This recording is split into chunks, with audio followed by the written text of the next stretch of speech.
I just need you to say sorry. Dengan you say sorry, dah boleh jernihkan keadaan. Tapi sayang, I tak nak dia just minta maaf je dekat I. Apa you nak sebenarnya? I nak dia minta maaf dekat I secara terbuka dekat semua akaun media sosial dia. Dan kalau boleh, mention sekali yang dia takkan ganggu laki orang. Takkan ganggu you, sayang.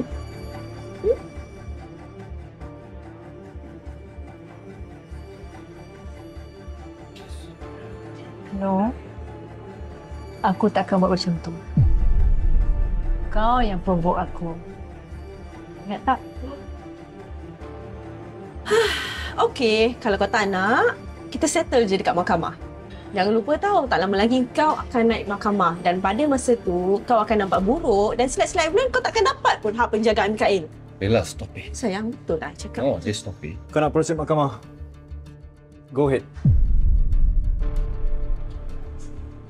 Aku ada full footage video daripada kau mula-mula datang kedai sampailah Mariam cili mulut kau.